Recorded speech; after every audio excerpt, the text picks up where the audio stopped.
Growing up, I was always interested in the mental game. After years of study, I developed the Basketball Brain program.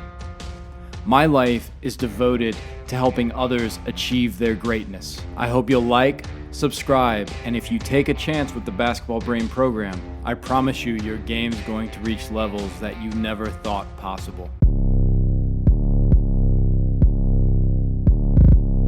Success is addictive. Once you get a little bit of success, what you're going to want to do is get more of that success. A little taste of success, and you're going to want to have success every day of your life. It reminds me of a quote from Leonardo da Vinci. He said, "Once you have tasted flight, you will forever walk the earth with your eyes turned skyward. For there you have been, and there you will always long to return." It's a great quote, and of course he was talking about true flight. He was trying to create flying machines. But it's also true when you think about success. Once you've taken flight in what it is you love to do, what you're passionate about, a normal life isn't going to be as exciting. Once you've been in the zone playing sports, you always want to be back in the zone. Once you've won the championship, you will continue to want to win championships. Once you've tasted success, you will always walk the earth wanting to return to that feeling of success. I wanted to open with that quote because, I made a video yesterday that I posted and I had to take down because I didn't realize the audio quality was so bad. I had a microphone on, but it wasn't working and it just used the phone microphone, so the background noise was terrible. I was talking about Phil Mickelson, who won a major yesterday, and he's 50 years old. It's incredible what he did. But if you listen to him in his interviews, I'm going to do more on this. Well, he was someone who had tasted success, he had had majors, and he wanted to get back there. And how did he get back there? How did he return to the pinnacle at 50? He did it by changing his diet, getting in good physical shape. We talk about that all the time. He did it by getting a lot of reps in, working with an expert to increase his swing speed and increase his accuracy. But above all, he said what changed was I started to stay in the present moment. I learned how to calm my breath, calm my mind. I learned how to get into the zone, essentially, how to block out all distractions. Just the ability to kind of quiet my mind and get rid of all the exterior noise. That's kind of been the biggest. I don't want to get all spiritual, but that's kind of been the biggest thing for me. And he looked incredibly peaceful when he was out there.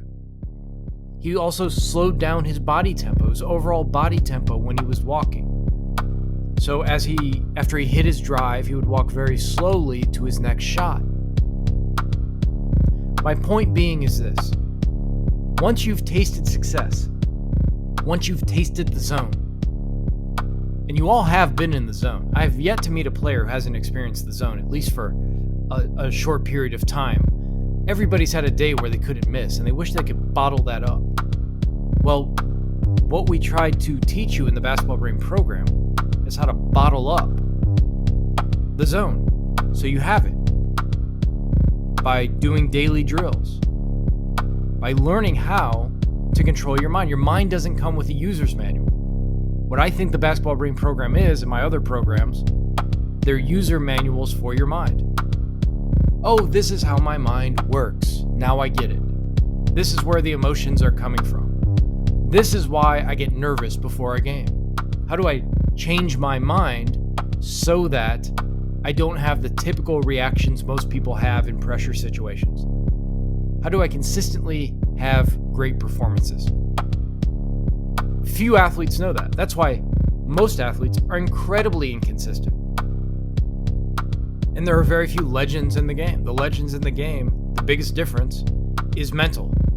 I was thinking about this, aside from Michael Jordan and LeBron James, if you think about the greatest players in the game, in any sport, really, very few of them are the best athletes. Very few of them. You think of Joe Montana, not that fast. Tom Brady, not that fast. Peyton Manning looks like a robot who's never been oiled. You think about basketball, Larry Bird, Steph Curry, Magic Johnson. I'm not saying they don't have physical attributes, they do. But really what separates them is their mind. So just consider that. You know, if you've tasted the heights, you've tasted success even a little bit, you want to return there. Train your mind, train your body, and you will be so far ahead of the competition, it will blow you away. Nobody's doing it. There are a lot of guys who kind of put in physical work, get rep work in, who are decent shape, but how many guys have perfected their skill, like shooting and dribbling? How many guys don't get tired? And how many guys have trained their mind? 1, 2, 3. How many have done that? And then you could also add how many are actually studying the strategies and X's and O's of the game and the analytics. Well, I think LeBron, Curry, Durant, Jordan did, Bird did. The rest of the guys just aren't doing that. They're like in decent shape, not the best shape. Their skills are okay. They probably don't train their mind at all, just if we're just being honest. And training your mind, like, look, meditating's great. And we have nightly drills where we have you meditate and practice mindfulness. And a lot of our drills are related to meditation and mindfulness. But there are specific drills you should be doing as a basketball player to max out basketball skills, visualization, certain affirmations, and a few other things like overall body tempo we talk about. But I'm not saying it's good to meditate, and some of the guys meditate, but you need to be specific for what you're doing, and you're a basketball player. Or if you're another athlete, you can check out Killer Instinct Sports. We have an athlete of a different sport. We have stuff there too. So anyways, I always love that quote. And I want to help you return to the zone you've been in. And I'll end with this. Once you've tasted flight, not only do you want to return to the sky, you want to go higher. So once you've had success, you want more success. Once you've flown 10,000 feet, you want to go 20, 30, 40, 50,000 feet. Pretty soon you want to fly into outer space. I mean, that's the nature of achievers. You know, people say, oh, well, just be content with what you have. They just don't understand that, like, you're not achieving for an ego boost. You're achieving because you enjoy the thrill of the quest. So, like, once you've been to a certain height, you just want to keep on that trajectory upward. So if you're somebody who's just starting, we'll get you airborne. If you're somebody who's already had some success, well, it will help you return to the sky and then go higher. All right, guys, talk to you later. Bye.